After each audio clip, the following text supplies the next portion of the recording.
Let's pretend we're in São Paulo, Brazil, looking at a building. Looking at this picture will help. It's the home of a fine modern newspaper. Let's go inside and look around.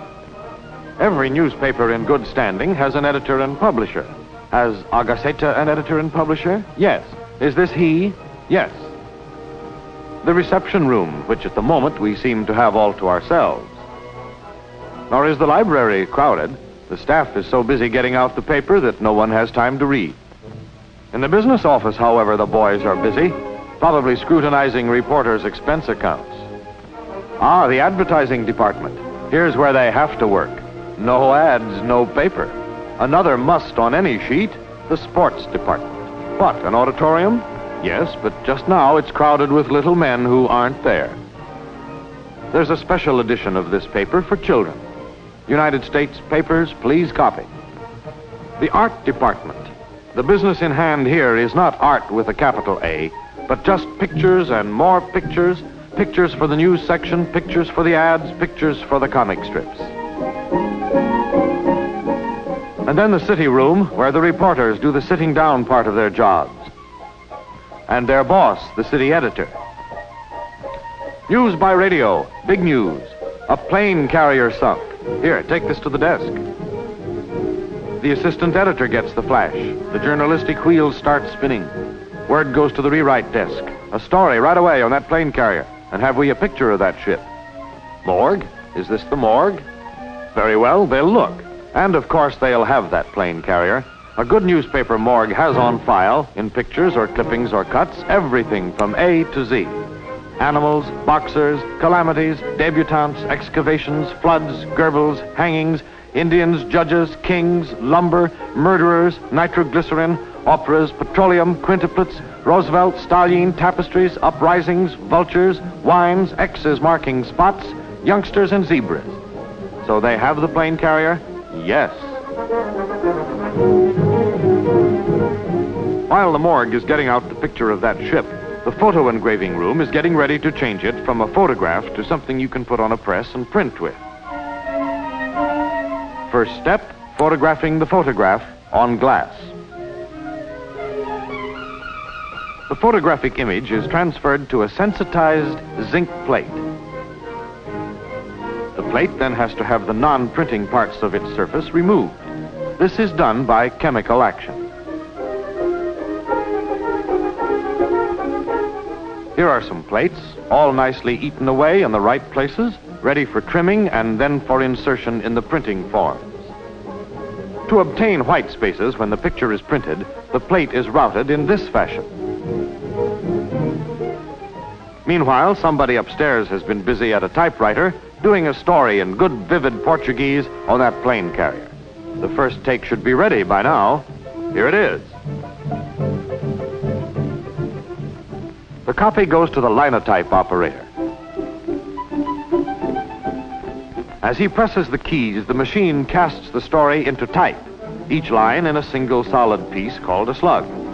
Inside the machine are matrices or molds, hurrying into place to form the letters and then hustling back again, and molten lead and a vast deal of ingenious mechanism. Speedy, accurate typesetting machines and the speed and accuracy of the men who run them. These make possible the modern newspaper.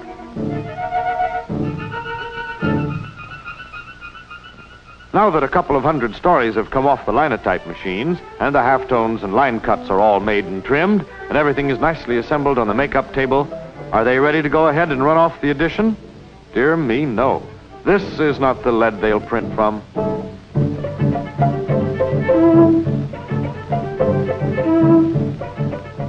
After the forms are locked, off they go to the stereotyping department. A blank matrix is laid over the type and pictures.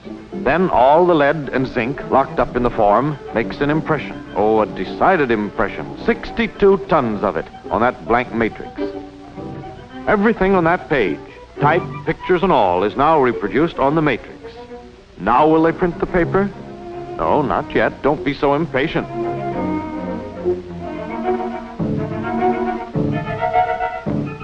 The matrix goes into a casting machine. More molten lead is in there somewhere. Now the whole page, reading matter, pictures, and all, is cast into lead again. Now they'll have something to print with. That is, pretty soon.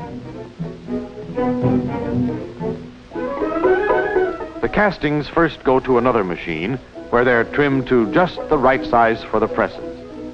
Does all this seem to you fussy and time-consuming? Well, it all goes faster than you can say Juanico Robinson.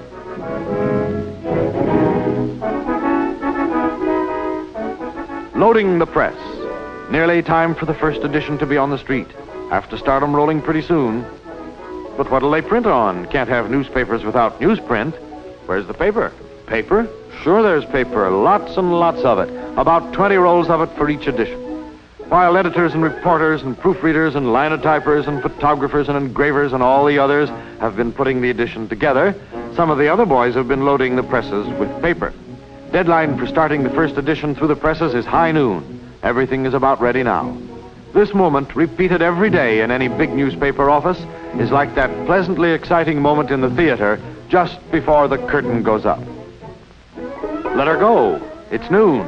The clocks say so, the sirens say so, the people outside waiting for newspapers all know so. Start those presses rolling.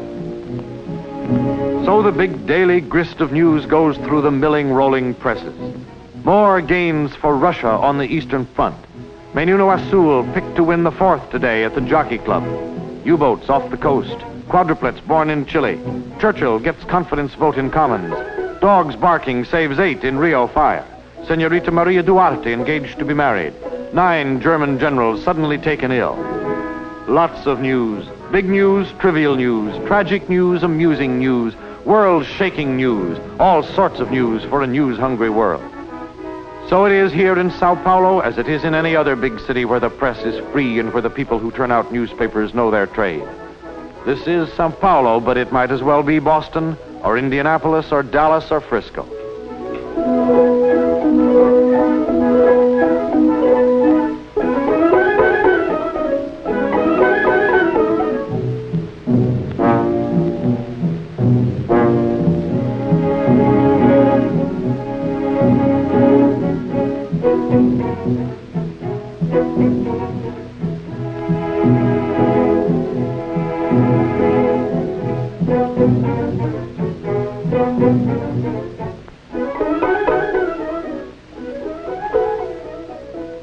If this looks like the way things are done in Chicago or Detroit, that's because this town of São Paulo in Brazil is energetically alive with high-power South American progressiveness.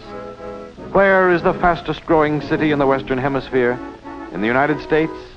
No, sir. It's this same São Paulo in Brazil. 1,200,000 people, and 50,000 more of them each year. Modern commercial and industrial life abounds in São Paulo as in no other place in South America. No wonder they need brisk, up-to-date journalism, and they get it.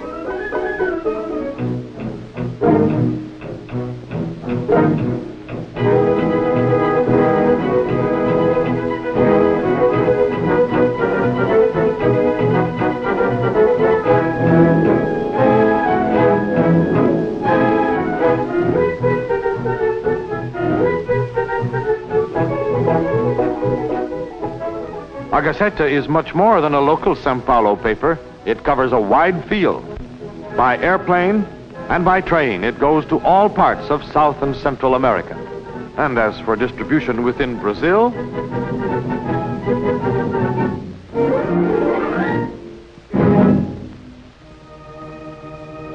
F-I-M, pronounced feme, being, yes, you've guessed it, Portuguese for the end.